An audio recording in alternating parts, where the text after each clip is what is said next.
Hello aspirants, welcome to SSK winners academy. CPO notification కోసం ఎదురు చూస్తూ ఆ ఉద్యోగం సాధించాలని ఎవరైతే అనుకుంటున్నారో చాలామంది కూడా సిలబస్ ఏముంటుంది, ఎగ్జామ్ ప్యాటర్న్ ఏ విధంగా ఉంటుందని చాలామంది అడుగుతున్నారు. మరి వారి కోసము ఈ వీడియో చేస్తున్నాను. ఒకవేళ నోటిఫికేషన్ కానీ వస్తే ఇంటర్ విద్యార్హత ఉంటుందని చెప్పేసి మనం ఇంతకుముందు ఉండే అవకాశం ఉందని చెప్పేసి ఇంతకుముందు మనం వీడియోస్లో మాట్లాడుకున్నాం. మరి ఒకవేళ అది కానీ జరిగితే ఖచ్చితంగా ఇక్కడ ఈ జీపీఓ పోస్టుల కోసము ఖచ్చితంగా కాంపిటీషన్ ఎక్కువ మొత్తంలో అప్లికేషన్స్ కూడా వస్తాయి. ఎందుకనంటే గ్రూప్ 4 మనం చూసినప్పుడు దగ్గర దగ్గర 10 లక్షల అప్లికేషన్స్ అనేవి వస్తాయి. మరి ఈ జీపీఓకి ఇంటర్ విద్యార్హత ఉన్నది కాబట్టి ఖచ్చితంగా 15 లక్షల వరకు కూడా అప్లికేషన్స్ రావడానికి అవకాశం ఉంటుంది. మరి ఎవరైతే ఇంటర్మీడియట్ విద్యార్హత కలిగి ఉండి డిగ్రీ చేయలేక లేకపోతే డిగ్రీ డిస్కంటిన్యూ అయిన వాళ్ళందరూ కూడా దీన్ని ప్రతిష్టాత్మకంగా తీసుకొని ఖచ్చితంగా దీనికి ఒక డూ ఆర్ డై లాగా ప్రిపేర్ అవుతారనమాట. అందువల్ల కాంపిటీషన్ అనేది ఖచ్చితంగా దీనికి ఎక్కువ మొత్తంలో ఉండే అవకాశం ఉంది. మరి అలాంటి సందర్భంలో ఒకవేళ నోటిఫికేషన్ వచ్చిన తర్వాతనే ప్రిపరేషన్ స్టార్ట్ చేయాలంటే మరి ఖచ్చితంగా దాన్ని విజయం సాధించగలుగుతాం అనేది చెప్పలేము. అందుకోసమని ఇప్పటి నుంచే దానికి ప్రిపరేషన్ స్టార్ట్ చేసిన వాళ్ళు కూడా చాలామంది ఉన్నారు. మరి అలాంటి సందర్భంలో మరి ఎగ్జామ్ సిలబస్ ఏంటిది, ఎగ్జామ్ ప్యాటర్న్ ఏ విధంగా ఉండొచ్చు అనే దాని మీద క్లారిటీ లేకపోతే, కొంత ఐడియా లేకపోతే మరి చదవడానికి ఇంట్రెస్ట్ రాదు. అందుకోసమని చాలామంది అడుగుతున్నారు. ఇక్కడ నేను 2018లో జరిగినటువంటి విఆర్ఓ క్వశ్చన్ పేపరు, అదేవిధంగా జూనియర్ పంచాయత్ సెక్రటరీకి సంబంధించినటువంటి దానికి సంబంధించినటువంటి సిలబసు, అదేవిధంగా మరి టీజీపీఎస్సీ నిర్వహించేటటువంటి మరి gazetted category syllabus, non gazetted category syllabus అవన్నీ కూడా ఈ వీడియోలో చూపించి చివరికి మరి జీపీఓ ఎగ్జామ్కి సంబంధించిన సిలబస్ మరి దానికి సంబంధించిన ఎగ్జామ్ ప్యాటర్న్ ఏ విధంగా ఉంటుంది అనేటటువంటి ఒక అవగాహనని మనం తెచ్చుకునే ప్రయత్నం చేద్దాం. ఇక్కడ మీరు చూస్తే ఇది విఆర్ఓ 2018 యొక్క సిలబస్. మనం ఇక్కడ చూసినట్టయితే 150 మార్కుల క్వశ్చన్ పేపర్ అనేది అప్పుడు ఇచ్చారు. ఆ 150 మార్కుల్లో general knowledge 75 marks, secretarial abilities మనకు 75 మార్క్స్ ఉందన్నమాట. Total 150 marks, 150 minutes of time అనేది ఇచ్చారు. ఆ రకంగా ఎగ్జామ్ జరిగింది. బైలాంగ్వల్ పేపర్ ఉంటుంది, అంటే ఇంగ్లీష్ ఉండి ఆ తర్వాత తెలుగులో కూడా exam paper questions English and Telugu రెండింటిలో ఉంటాయి. దాంతోపాటు ఉర్దూ కూడా, అంటే Telugu or Urdu and English అనేది డిఫాల్ట్ లాంగ్వేజ్గా మనకు క్వశ్చన్ పేపర్ అనేది ఉంటుంది అనమాట. మరి ఇక్కడ జనరల్ నాలెడ్జ్ సంబంధించినటువంటి ఇక్కడ సిలబస్ మనం చూస్తే ఏమిచ్చారు అంటే current affairs, international, national and regional అన్నారు. ఆ తర్వాత general science, geography and economy, Indian constitution, modern Indian history of Telangana movement, society, culture, heritage, arts and literature of Telangana, ఇంకోటి పాలసీస్ ఆఫ్ తెలంగాణ స్టేట్, ఇంకోటేమో ethics, sensitivity to gender and weaker sections, social awareness అనేటటువంటిది ఇక్కడ ఇచ్చారనమాట English medium. మరి Telugu medium అభ్యర్థులు ఇక్కడ చూడండి, current affairs ప్రాంతీయ అంటేనేమో తెలంగాణ సంబంధించింది, జాతీయ అంటేనేమో ఇండియాకి సంబంధించింది, అంతర్జాతీయ అంటే వరల్డ్ వైడ్ సంబంధించింది అనమాట. జనరల్ సైన్స్ అంటే ఇక్కడ 10th బేస్ మీద ఫిజిక్స్, కెమిస్ట్రీ, బయాలజీ అనేటువంటి క్వశ్చన్స్ ఉంటాయి. అవి కూడా రోజువారీ జీవితంలో సైన్స్, అంటే టమాటాలో ఏ ఆమ్లం ఉంటుంది, చింతపండులో ఏ ఆమ్లం ఉంటుంది, బట్టల సోడా రసాయనిక నామం ఏంటిది, తినే సోడా రసాయనిక నామం ఏంటిది, ఇవన్నీ కూడా రోజువారీ జీవితంలో వాడే సైన్స్ సంబంధించినటువంటి అంశాలు. అదేవిధంగా పర్యావరణ సమస్యలు అంటారు. ఇక్కడ గ్లోబల్ వార్మింగ్ కావచ్చు, గ్రీన్ హౌస్ గ్యాసెస్ కావచ్చు, పొల్యూషను, ఇదంతా కూడా దాని గురించి ఉంటుందన్నమాట. విపత్తు నిర్వహణ, డిజాస్టర్స్ అంటే తుఫాను, సైక్లోన్లు, మరి రీసెంట్గా తెలంగాణలో కానీ ఇండియాలో కానీ జరిగినటువంటి, ఇప్పుడు రీసెంట్గా సిగాచి పరిశ్రమ అక్కడ పేలుడు జరిగింది, అదొకటి కావచ్చు. లేకపోతే ఇక్కడ పాత బస్తీలో మొన్న కరెంట్ విద్యుత్ ఘాతం విద్యుత్ సంబంధించినటువంటి హజార్డ్ ఒకటి జరిగింది. అలాంటివి కావచ్చు. ఇవన్నీ కూడా విపత్తుల కిందికి వస్తాయి. మరి కరెంట్ అఫైర్స్ ఉన్నటువంటి అంశాలు దానికి జోడించినటువంటి దానికి సంబంధించినటువంటి థియరిటికల్ బేస్డ్ క్వశ్చన్స్ అనేవి ఖచ్చితంగా అడిగే అవకాశం ఉంటుంది అన్నమాట. మరి ఈ మధ్య క్వశ్చన్ పేపర్స్ చూస్తుంటే బుక్కుల నుంచి డైరెక్ట్గా క్వశ్చన్స్ ఇవ్వకుండా కరెంట్ అఫైర్స్కి జోడించి ఇస్తున్నారు. మరి ఎవరైతే ఫస్ట్ టైం కాకుండా ఇంతకుముందు గ్రూప్ 4 కానీ, గ్రూప్ 2, గ్రూప్ 3 కానీ, గ్రూప్ 1 కానీ రాసిన వాళ్ళందరికీ కూడా ఇతర కాంపిటేటివ్ ఎగ్జామ్స్ అవి ఏఈఏడబ్ల్యూ కానీ లేకపోతే డిఏఓ కానీ ఏ కాంపిటేటివ్ ఎగ్జామ్ టీజీపీఎస్సీ నిర్వహించే చూసినా కూడా మీకు అది తెలుసు. ఇక ఇక్కడ చూస్తే భారతదేశము తెలంగాణ భౌగోళిక శాస్త్రం అన్నారు, ఆర్థిక వ్యవస్థ అన్నారు. తెలంగాణకు సంబంధించింది, ఇండియాకు సంబంధించినటువంటి జాగ్రఫీ అండ్ ఎకానమీ. ఇక భారత రాజ్యాంగము, భారత రాజకీయ వ్యవస్థ, పంచాయతీరాజ్ అండ్ గ్రామీణాభివృద్ధి అంటే ఇండియన్ పాలిటిక్స్ సంబంధించింది. దాంతోపాటు పంచాయతీరాజ్ అండ్ గ్రామీణాభివృద్ధి దానికి సంబంధించినటువంటి అంశాలన్నీ కూడా. ఇక్కడ చూస్తే భారత జాతీయ ఉద్యమంపై దృష్టి సారించిన ఆధునిక భారతదేశ చరిత్ర. భారతదేశ చరిత్రలో మనము ancient history, medieval history and modern history చదువుతాం. ఆధునిక భారతదేశ చరిత్ర, మధ్యయుగ భారతదేశ చరిత్ర అవి చదువుతాం. మరి ఇక్కడ ముఖ్యంగా ఆధునిక భారతదేశ చరిత్ర గురించి ఇక్కడ అడుగుతున్నారనమాట.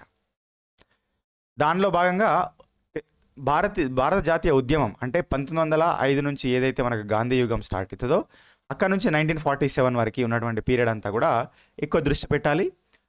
ముఖ్యంగా 1920 ఏదైతే సహాయ నిరాకరణ ఉద్యమం జరిగిందో అక్కడ నుంచి 1947 స్వతంత్రం సిద్ధించిన వరకు కూడా ఆ పీరియడ్ ఆఫ్ టైంలో జరిగినటువంటి అంశాలన్నీ కూడా ఇక్కడ ముఖ్యమైనటువంటి అంశాలుగా పరిగణించి చదవాలన్నమాట. ఇక తెలంగాణ సమాజం, సంస్కృతి, వారసత్వం, కళలు, సాహిత్యం అన్నారు. తెలంగాణ కల్చర్ అంటే బతుకమ్మ, బోనాలు, మన పండుగలన్నీ కూడా. దాంతోపాటు ఇక్కడ కళలు అంటే పేరిణి శివతండం కావచ్చు, ఇక్కడ ఉన్నటువంటి పోచంపల్లి ఇక్కత్ కానీ, ఓకే, సో ఇక్కడ ఉన్నటువంటి ఇవన్నీ కూడా కరీంనగర్ సిల్వర్ ఫిలిగ్రీ కానీ, ఇక్కడ నిర్మల్ కొయ్య బొమ్మలు కానీ ఇవన్నీ కూడా కళల కిందకి వస్తాయి. సాహిత్యము అంటే ఇక్కడ పాటలు ఇవన్నీ కూడా. సో ఇదంతా కల్చర్కి సంబంధించినటువంటి అంశాలు. తెలంగాణ రాష్ట్ర విధానాలు, పాలసీస్ ఆఫ్ తెలంగాణ స్టేట్ అంటాం. సో దానిలో యాక్చువల్గా మనకేముంటాయి, ఇప్పుడు భూభారతి చట్టం కానీ, కృత్రిమ మేధా సంబంధించినటువంటి అదే ఆ పాలసీ కానీ, ఇక్కడ ఇవన్నీ కూడా విజన్ 2047 అనేది అంటున్నారు, రైజింగ్ హైదరాబాద్ అని, ఇవన్నీ కూడా కంప్లీట్ మనకు విధానాల కిందకి వస్తాయి అనమాట. అవన్నిటిని చూసుకోవాలి. దాంతోపాటు పాలసీస్ కూడా, స్కీమ్స్ కూడా అంటే పథకాలు, ఇప్పుడున్న 6 గ్యారంటీలు కావచ్చు, అభయహస్తం కావచ్చు, ఆ తర్వాత మనకున్నటువంటి సన్నబియ్యం కార్యక్రమం కావచ్చు, ఆ తర్వాత ఇందిరా మిల్లు కావచ్చు, ఇవన్నీ కూడా పథకాల కిందకి వస్తాయి. సో అవన్నీ కూడా చేయూత పెన్షన్లు కావచ్చు. కాబట్టి ఇవన్నీ కూడా చదవాల్సిన అవసరం ఉంటుంది. ఎప్పుడు ఇచ్చారు, ఎంత ఇస్తున్నారు, ఎక్కడి నుంచి స్టార్ట్ చేశారు, ఇవన్నిటిని గురించి కూడా అడిగే అవకాశం ఉంటుంది అనమాట. ఇది సోషియాలజీ, సామాజిక శాస్త్రానికి సంబంధించినటువంటి పాయింట్. ఇక్కడ నీతి, లింగము, బలహీన వర్గాల పట్ల సున్నితత్వం, సామాజిక అవగాహన, సోషియాలజీ సంబంధించినటువంటి అంశాలు, వాటి గురించి చదవాల్సిన అవసరం ఉంటుంది. ఇది జనరల్ నాలెడ్జ్ 75 మార్క్స్కి ఇచ్చినటువంటి సిలబస్ ఇంతకుముందు విఆర్ఓ. ఇంకా సెక్రటరీ లయబిలిటీస్లో మనకి ఇక్కడ చూస్తే 8th క్లాస్ స్టాండర్డ్ వరకు ఉన్నటువంటి బేసిక్ ఇంగ్లీషు, ఓకే. ఇంకా దాంతోపాటు reasoning, verbal and non verbal reasoning, ఆ తర్వాత లాజికల్ రీజనింగు, ఓకే. సో తెలుగులో కూడా ఎక్కువ ఇలాంటి ఈ పదాలే వాడతాం మనం ఇంగ్లీష్వే. ఇక న్యూమరికల్ ఎబిలిటీస్, అర్థమెటికల్ ఎబిలిటీస్ అంటే ఇవంతా కలిపి మనం యాప్టిట్యూడ్ అంటాం. యాప్టిట్యూడ్ క్వాంట్స్ అని చెప్పేసి అంటాం. న్యూమరికల్ ఎబిలిటీస్ అంటే శాతాలు, నిష్పత్తులు, మనకు ఉన్నటువంటి ఏదైతే time and distance, time and work, pipes and systems, ఇవన్నీ కూడా న్యూమరికల్ ఎబిలిటీలు వస్తాయి. అర్థమెటికల్ ఎబిలిటీస్లో మనకుండే బాడమాస్ రూల్స్ కావచ్చు, ప్లస్ మైనస్లు, మనకుండేటువంటి ఏదైతే మనకు సింప్లిఫికేషన్స్ అవన్నీ కూడా అర్థమెటికల్ ఎబిలిటీస్లో వస్తాయి అన్నమాట. సో ఆ రకంగా ఇక్కడ రీజనింగ్, ఇంగ్లీషు, మ్యాథ్స్ కలిపి 75 మార్క్స్కి, మరి మిగతా ఉండేటువంటి జనరల్ నాలెడ్జ్ ఇదంతా కూడా 75 మార్క్స్కి ఇంతకుముందు ఉన్నటువంటి విఆర్ఓ ఎగ్జామ్లో అడిగారు. మరి ఇప్పుడు కూడా ఇట్లనే అడగడానికి అవకాశం ఉందా, మరి మార్చడానికి అవకాశం ఉందా అనేటటువంటిది ఇక్కడ ముఖ్యమైనటువంటి క్వశ్చన్. మరి ఇప్పుడు మనం చూస్తే చాలా సందర్భాల్లో కూడా రెవెన్యూ మినిస్టర్ మాట్లాడింది ఏంటంటే, ఇక్కడ ఎవరైతే జీపీఓలుగా నియామకం చేయబోతున్నామో వాళ్ళందరికీ కూడా రెవెన్యూ వ్యవస్థ మీద అవగాహన ఉండే విధంగా ఎగ్జామ్ నిర్వహించడం జరుగుతుంది అని చెప్పేసి చాలా సందర్భాలు అన్నారు. మరి మనం చూస్తే విఆర్ఓల సర్దుబాటులో భాగంగా 2 సార్లు జరిగినటువంటి ఎగ్జామ్స్లో కూడా, మరియు అక్కడ జరిగినటువంటి ఎగ్జామ్ కూడా ఈ రెవెన్యూ వ్యవస్థకు సంబంధించినటువంటి క్వశ్చన్స్ ఇచ్చారు. అంటే జీపీఓ విధులు కావచ్చు, మొన్న అడిగిన దానిలో సేత్వార్ అని అన్నారు, గ్రామ రెవెన్యూ రికార్డ్స్ కానీ, అంతకుముందు దానిలో భూభారతి చట్టము, ధరణి చట్టం, ఇవన్నిటి గురించి అడిగారనమాట. మరి ఆల్రెడీ వ్యవస్థలో ఉన్న వాళ్ళకే, గవర్నమెంట్ జాబ్లో ఉండి ఇంతకుముందు వ్యవస్థలో అంటే రెవెన్యూలో పనిచేసి వేరే వారికి వెళ్ళిపోయిన వాళ్ళకి, వాళ్ళందరికీ కూడా ఎగ్జామ్లో అలాంటి క్వశ్చన్స్ అడిగినప్పుడు డైరెక్ట్ రిక్రూట్మెంట్ ద్వారా నోటిఫికేషన్ ఇచ్చినప్పుడు ఖచ్చితంగా మరి సిలబస్లో ఎంతో కొంత వాటిని ఆ రెవెన్యూ చట్టాలు కానీ భూభారతి చట్టం కానీ ఇతర ఏదైతే ఒకవేళ ఆ జీపీఓ నియమించబడిన వ్యక్తి రెవెన్యూ వ్యవస్థ మీద అవగాహన ముందే పొందేలాగా ఉండేటటువంటి సిలబస్ను ఖచ్చితంగా మళ్ళీ అందులో ఇస్తారు, సిలబస్లో మెన్షన్ చేస్తారు. ఎగ్జామ్లో వాటి గురించి క్వశ్చన్స్ అడుగుతారు అనడంలో ఖచ్చితంగా సందేహం లేదనమాట. మరి ఇంకొకటి, మనం ఇక్కడ జూనియర్ పంచాయత్ సెక్రటరీ ఎగ్జామ్ అప్పుడు 2018లో జరిగింది. దాన్ని మనం క్వశ్చన్ పేపరు దానిలో సిలబస్ మనం చూసినట్టయితే ఇక్కడ చూడండి, general studies and mental ability అంటే మ్యాథ్స్ అండ్ జనరల్ స్టడీస్ మొత్తం కూడా కలిపి 100 మార్కులకు అడిగి, ఆ తర్వాత ఏదైతే ఆ వ్యక్తి అంటే పంచాయత్ సెక్రటరీగా నియమించబడుతున్నటువంటి వ్యక్తికి ఉన్నటువంటి పంచాయతీ వ్యవస్థ మీద అవగాహన, రెవెన్యూ వ్యవస్థ మీద అవగాహన ఉండే విధంగా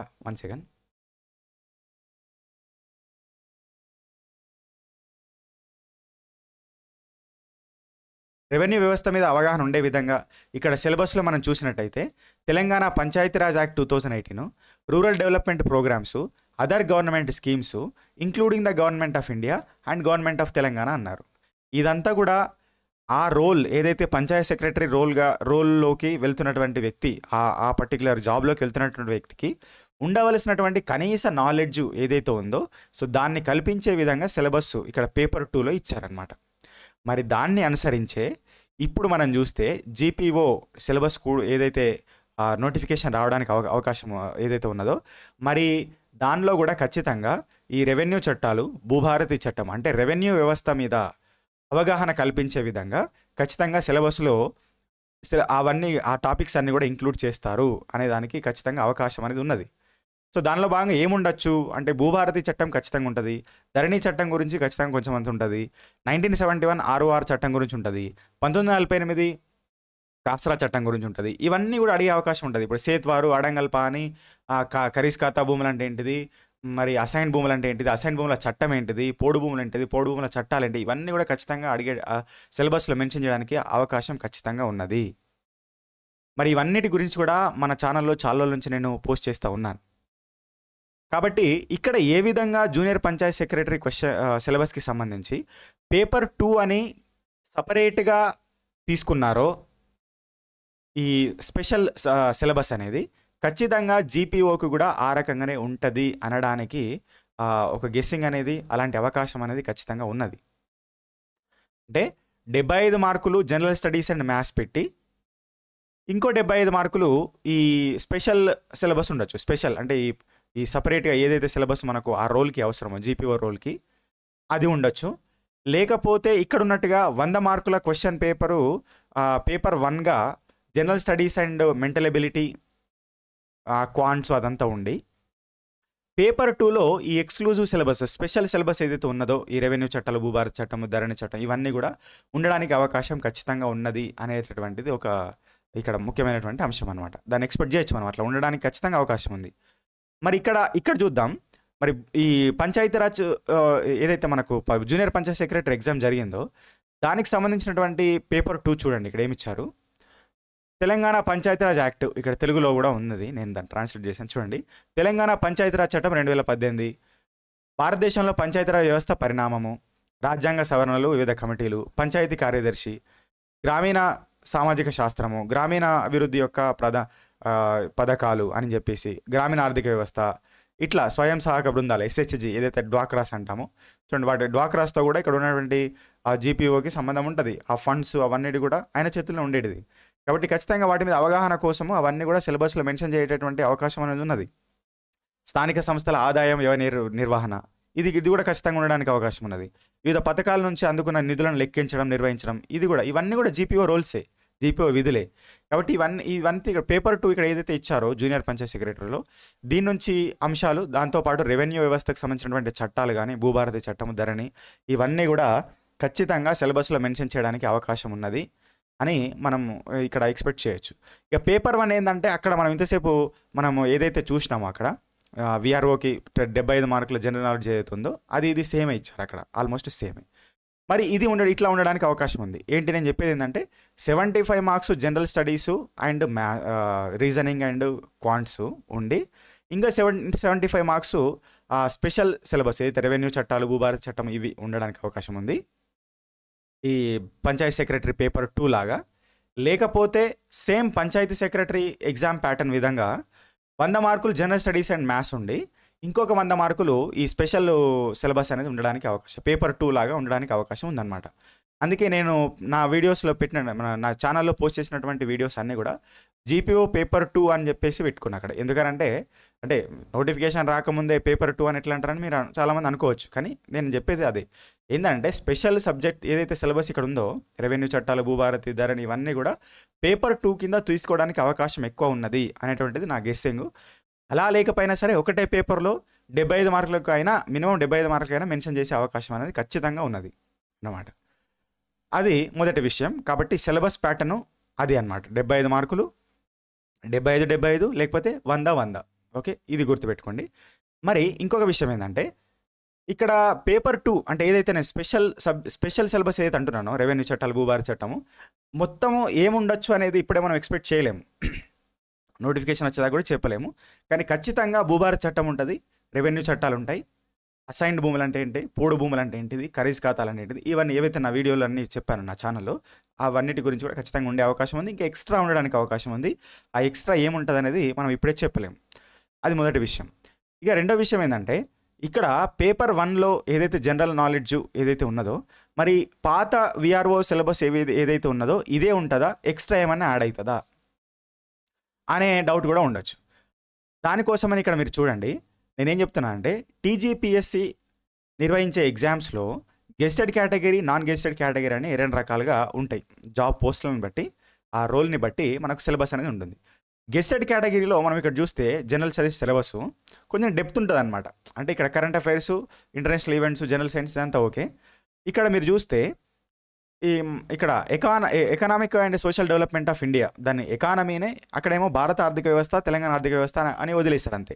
ఇక్కడేమో economic and social development of India and Telangana అంటే డెప్త్ వెళ్తున్నారు అనమాట. ఇక్కడ అదేవిధంగా physical social economic geography of India, physical social economic geography and demography of India Telangana అని ఇట్లా డెప్త్గా వెళ్తారు. ఇది జనరల్ స్టడీసు ఏదైతే గెస్టెడ్ కేటగిరీకి. మరి మన జీపీఓ అనేది గెస్టెడ్ కేటగిరీ కాదు కాబట్టి, నాన్ గెస్టెడ్ కేటగిరీ కాబట్టి, మరి నాన్ గెస్టెడ్ కేటగిరీ ప్యాటర్న్ ఏదైతే ఉన్నదో, పేపర్ 1 అని ఏదైతే ఇక్కడ అంటామో, దానిలో ఉన్నటువంటి అంశాలు ఏవైతే ఉన్నాయో, ఇక్కడ current affairs, regional, national, international relations and events, general science, environmental issues and disaster management, economy of India Telangana, geography of India Telangana, Indian constitution, ఇదంతా కూడా సేమ్ చూడండి. ఇప్పుడు విఆర్ఓలో మనం 75 మార్కులు ఏదైతే ఉండేనో జనరల్ నాలెడ్జ్, ఇదంతా సేమ్ అదే. ఎందుకంటే అది నాన్ గెస్టెడ్ కేటగిరీ పోస్ట్ కాబట్టి ఇదే సిలబస్ ఇస్తారు యాజ్ ఇట్ ఈజ్ అక్కడ. కాబట్టి సో ఖచ్చితంగా ఈ జనరల్ స్టడీస్ అంటే paper 1 of the non గెస్టెడ్ category TGPSC ఏదైతే ఉందో అదే ఖచ్చితంగా జనరల్ స్టడీస్లో 75 మార్కుల కన్నా లేకపోతే 100 మార్కుల కన్నా జీపీఓ సిలబస్లో ఖచ్చితంగా ఉండడానికి అవకాశం ఉంది. ఓకే, దీన్ని మించి పోదు. కాబట్టి ప్రిపేర్ అయ్యే అభ్యర్థులు ఈ నాన్ గెస్టెడ్ కేటగిరీ పేపర్ 1ని చదవాలి అంతే. మీరు కోచింగ్ తీసుకున్నా లేకపోతే వ్యక్తిగతంగా చదువుతున్నా సరే దీన్ని ఫాలో అవ్వండి. ఓకేనా? సో ఇది ముఖ్యమైనటువంటి అంశం. మరి ఇంకోటి ఏంటంటే, ఇక్కడ తెలంగాణలో ఇప్పుడు ఈ సిలబస్ కమిటీ అనేది ఒకటి వేశారు. అంటే సిలబస్లో మార్పులు తేవాలని చెప్పేసి ఒక కమిటీ ఏర్పరిచి దాని ఆధ్వర్యంలో సిలబస్లో ఎలాంటి మార్పులు తెస్తే బాగుంటుందని చెప్పేసి ఒక కమిటీ ఇప్పుడు అది నడుస్తున్నది. మరి నాకు తెలిసినటువంటి ఇన్ఫర్మేషను ఆ సిలబస్ కమిటీ నుంచి ఏంటంటే, ఇక్కడ ఇప్పుడు రాబోయే నోటిఫికేషన్స్ అన్నింటిలో కూడా తెలంగాణ పాలసీసు, తెలంగాణ స్కీమ్స్ అంటే తెలంగాణ పథకాలు, విధానాలు, ఇవన్నిటి మీద కూడా ఎక్కువ వెయిటేజ్ ఉండేటటువంటి అవకాశం ఉన్నది. రాబోయే జీపీఓ ఎగ్జామ్ కావచ్చు, అది గ్రూప్ 1 కావచ్చు, గ్రూప్ 2 కావచ్చు, గ్రూప్ 3 కావచ్చు, గ్రూప్ 4 కావచ్చు, ఇంకా ఏఈ కావచ్చు, ఏడబ్ల్యూ కావచ్చు, డిఏఓ కావచ్చు, ఇవన్నీ కూడా డిఎస్సి కావచ్చు, అన్నిటి మీద కూడా ఖచ్చితంగా జనరల్ స్టడీస్కి సంబంధించి తెలంగాణ స్కీమ్స్ అండ్ పాలసీస్ మీద ఎక్కువ వెయిటేజ్ ఉంటుంది. కాబట్టి ప్రిపేర్ అయ్యే అభ్యర్థులు ఎవరైనా సరే ఎక్కువ ఫోకస్ చేయాలి తెలంగాణ పథకాల మీద, విధానాల మీద. కాబట్టి దాన్ని మైండ్లో ఉంచుకొని సో మీరు ప్రిపరేషన్ చేసే ప్రయత్నం చేయండి. ఇక జనరల్ స్టడీస్ కాకుండా ఏదైతే స్పెషల్ సిలబస్ మనం ఏదైతే రెవెన్యూ చట్టాలు, భూభారతి చట్టము, ధరణి, ఖరీజ్ ఖాతా అని రకరకాలుగా ఉండేటువంటి రెవెన్యూ పరిభాష కానీ, రెవెన్యూ వివిధ అంశాలన్నీ కూడా మన ఛానల్లో ఇదివరకే నేను పోస్ట్ చేశాను. నాకున్న రెవెన్యూ వ్యవస్థ మీద నాకున్న అనుభవాన్ని అనుసరించి 100% సో ఆ ఏ పర్టికులర్ టాపిక్స్ వాళ్ళ సిలబస్లో ఇచ్చినా సరే దాన్ని టీచ్ చేసేటటువంటి దాని ఆ సామర్థ్యం మనకు ఉన్నది కాబట్టి సో దానికి సంబంధించినటువంటి కోర్స్ కూడా త్వరలోనే మనం స్టార్ట్ చేయబోతున్నాం స్పెషల్ సిలబస్ మీద అంతటి మీద. దాంతోపాటు జనరల్ స్టడీస్ మీద ఓవరాల్ జీపీఓకి సంబంధించి కోర్స్ అనేది మన యాప్లో స్టార్ట్ అవ్వబోతుంది ఇంకా కొన్ని డేస్లో. కాబట్టి ఎవరైతే అభ్యర్థులు జీపీఓ ఉద్యోగం సాధించాలి అని ఎవరైతే ఒక దృఢమైనటువంటి నిశ్చయంతో ఉన్నారో ఖచ్చితంగా మన ఛానల్ని ఫాలో అవ్వండి, మన ఛానల్ని సబ్స్క్రైబ్ చేసుకోండి. ఒకసారి కోర్స్ లాంచ్ అయిన తర్వాత మీకు నేను ఆ ఇన్ఫర్మేషన్ ఇచ్చే ప్రయత్నం చేస్తాను. ఇది దీనికి సంబంధించింది. మీకు ఎలాంటి డౌట్స్ ఏమైనా ఉంటే కామెంట్స్లో తెలియజేయండి. మన ఛానల్ని ఖచ్చితంగా సబ్స్క్రైబ్ చేసుకొని వీడియోస్ అన్ని చూడండి. భూభారతి చట్టము మిగతా అన్నిటి వీడియోస్ అన్ని చూడండి. జీపీఓకి సంబంధించి వీడియోస్ నచ్చితే లైక్ చేయండి, మీ ఫ్రెండ్స్కి కూడా షేర్ చేసి ఛానల్ని సపోర్ట్ చేయడానికి ప్రయత్నం చేస్తారని భావిస్తూ జై హింద్, జై తెలంగాణ. This is SK.